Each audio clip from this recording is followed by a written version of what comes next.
Welcome back everybody, and today we're going to be playing Paint Our First Green Skins, or Yellow Skins and Green Skins. We've got a couple of models that we're looking at today. We're going to compare and contrast different little painting methods. One is going to get a zenithal prime over a black base coat and see how he comes out, and the other I'm just going to use a black base coat and then layer up colour on top. And since these guys are sort of greenish, I thought I'd try Malignant Green and see how that turned out. Malignant Green is a speed paint. It's speed paint 1.0, which means it does reactivate. And after painting that on, it's a sort of a greenish tone, but the coloration and sort of saturation wasn't sufficient. So I thought I'd go in with another speed paint over the top. And this time I used Sand Golem. And the idea was to sort of bring it up to more of an olive complexion, and just slather that on and let it do its thing. Not 100% sort of, I guess, convinced with the outcome, possibly because of the zenithal coating being quite blotchy, and some of the areas weren't completely covered. So it didn't look as good as I kind of hoped that it might. So that was a bit of a disappointment. But onward we go, and I combined brassy brass with gunmetal to create a sort of a finish for the armor plating on the body, and combining the two up and then applying that thinly gives a sort of a bit of a coloration. It is quite transparent, and so I built it up over a few coats. As they say, more is or less is more, and I didn't want to overdo it, so just progressively adding color onto those metallic parts that we wanted to have that sort of brassy finish. And it did take a couple of sort of coats to complete that, but then it looks very two-dimensional, unfortunately. So the next best option there is to come in and tone it up a little bit, again with the speed paint. So we're sort of playing with the speed paints today. This time there's a bit of a wash over the top, and hopefully that'll sit in those sort of recesses or around the high ridged areas to create shadow and provide a little bit of variation in that color, using a straight silver for the sword, which is somewhat basic, but that's all we're really after, because we will again be putting a wash over the top, and then going in to do some of the details, just using a sort of a pale brown for the ropes around the body and the belts, just to color them up, although they're not looking significantly different than the skin color, funny enough. Now, as for the ropes, I actually used a acrylic paint, and going away from the reds, I thought I'd try the purple, and then just brown on other features on the belt itself, and also use that brown on a couple of the plates. Some of the feature plates on the front of the model actually are more of a brassy dark color, so I put a bit of a wash over the top of them to give them more of that coppery brown look, just to darken them up in comparison. Doing some of the other features and details, just using two speed paints, Blood Red and Slaughter Red. One is a light color, the other is slightly darker, and just thought that using one as a base and then coming in and using the more intense color over the top would provide sort of a look of variation and sort of wet and dry on the blood. And then going back to the ropes, just using the triad system from the Army Painter and using the mid-tone and then a highlight to sort of color up the ropes. Not 100% happy with the coloration, to be honest, and so what I did do ultimately was go over that in a different color. But going back to the sword, using Agrax Earthshade to get rid of that nice clean finish, and also applying that to the metal armor. You can also see there's a little bit of blue coloration where I used some turquoise to emulate verdigris on those copper panels. And dark wood was used to go over the ropes, as I mentioned, just to brown them up a little bit, just to get rid of that obvious purple coloration. But I wasn't happy with going red. I thought I wanted to do something a little bit different. And as this guy is sort of the hero, the big cheese of the Hobgrot Slitters, I thought I'd do something a little bit more exciting with the base, and grabbing some bark, putting down some Mod Podge, and then sprinkling some sand, and then dropping him in and layering up some larger rock onto that. Creates a bit more feature on the base, also gives them a little bit more height, and because the way they're mounted with the sort of the slot, you just have to sort of camouflage that a little bit as you go around. So undercoat in black, give it a sort of a heavy dry brush with just white to bring out some of the details. So what we're trying to do is create some shadow and brightness on the model, which then we can go over again with speed paints, this time both dark wood and hardened leather, to create a sort of a brown coloration. Dark wood first, hardened leather then, which is a sort of more of a reddy brown, and just doing that as a wet mix on the actual part as you go, so it blends in and you get sort of an interesting effect that looks just like the bark I'd put down that hadn't been painted, funny enough, but at least it shows you how you can kind of emulate that appearance. But we're not going for bark, we're going for rock. And then just dress it up a little bit with some grass and trim that to suit, to give it a bit of a ragged appearance so it doesn't look so uniform. And we have one of two models complete. The second one here is a Orruk, however you pronounce it. He's a Bonesplitterz, and he's one of the savage orcs. And we're just going in and doing something a little bit different by actually doing a base in a sort of a purple color to create the shadows, and we're spraying that from the underside to sort of create a darkness that can be seen from below, and then coming in over the top with a sap green ink to color the sort of the background color that we're trying, and spraying from above so that we're going to maintain some of the shadows that we want in a slightly different color, so that it's not monochromatic. We're actually providing some variation to the model. And then on his little totem, just mixing a little bit of burnt umber and white in to create a sort of a tanny beigey color, just so that it's got a light base coat to it, so that when we put our colors on, they'll stand out a little bit more.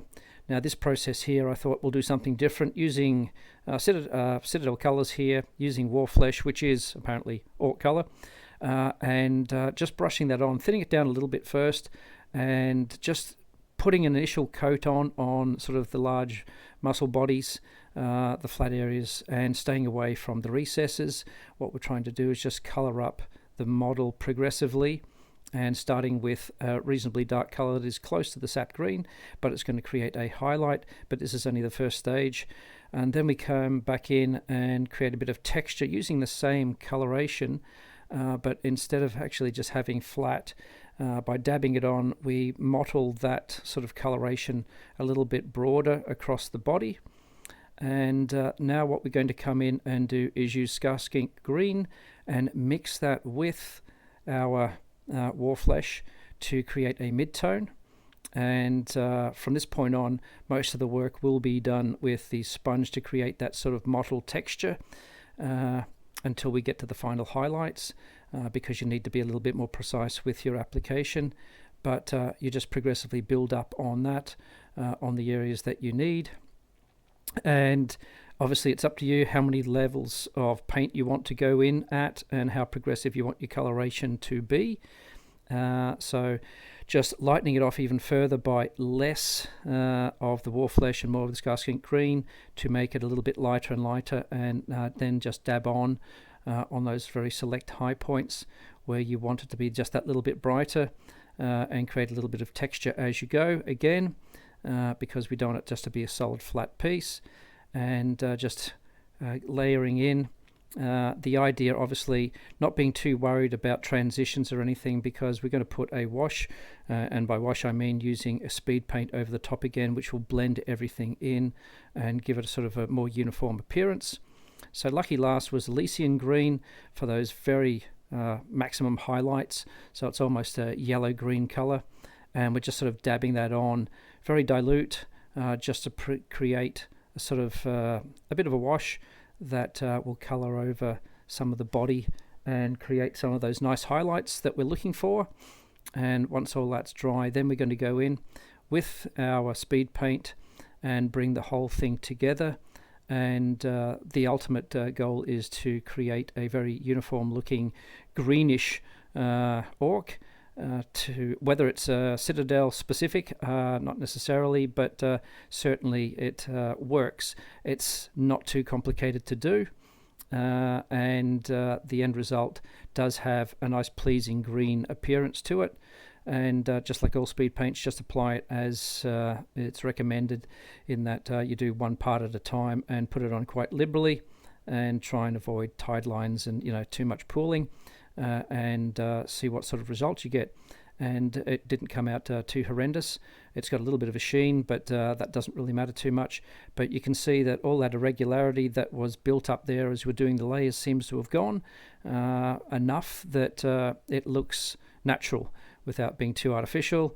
Just finishing off the rest of the model, just painting over the totem in bleached white, and then layering up our colors. We just used 3 inks, process yellow, flame orange and flame red, just to provide the coloration on the totem, and then used a bit of Payne's grey just in the dark recesses to give it a bit of contrast.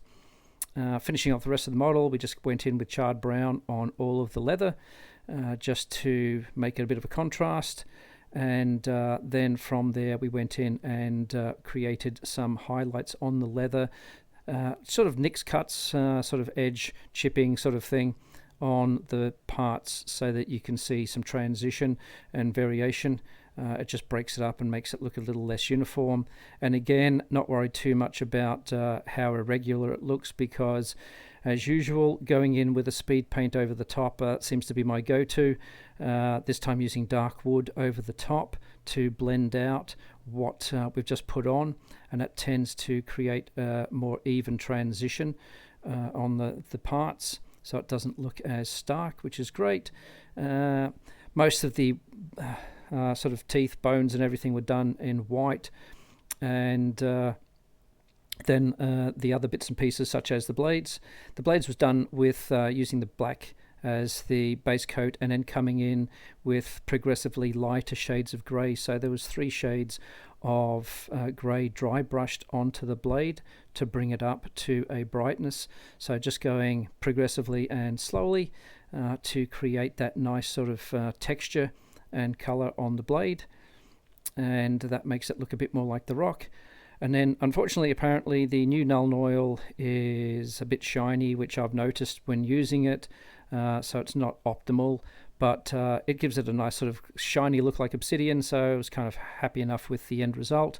And then to darken up the bone a little bit, using Agrax Earthshade, but wetting the parts up first with a bit of water so that it bleeds out to prevent getting any tide lines. And again, as this guy is going to be a little feature model, using the bark again just to create a base to stand him on, and same process as before, Mod Podge all over it just to seal in the surface. And from there then we will just base coat in a matte black, and come in again with a sort of a heavy dry brush to create the brightness that we can use as a base before we actually apply some color, rather than using the color to build it up as an opaque color, using the translucent speed paints, and again using the dark wood and the hardened leather just to create a sort of a stone-like effect that's mottled, and gives us a similar sort of result without having to be too complicated. So all your dry brushing does all the coloration for you, and just go in at the end with a dry brush again just to highlight those edges and make them look a little bit whiter, but very, very soft, to give that progressive finish, and a few more tufts of grass again to get that final result. And here we are, 2 green skins, only one's not as green as the other, and 2 contrasting methods. One was effectively just speed paint straight over the zenithal prime, the other was a black base coat and then progressively layering to come up. Both give you a pretty reasonable result, to be perfectly honest. If you're only just going for a bunch of guys on a table, obviously none of this is show quality, but it certainly gets the model complete. It's a good exercise. I think I'll probably keep trying the speed paint over the zenithal, just try and improve the zenithal coat so it's not as blotchy. But all in all, that was somewhat entertaining, and hopefully you found it interesting at the same time, and we'll see you in the next one. Thank you.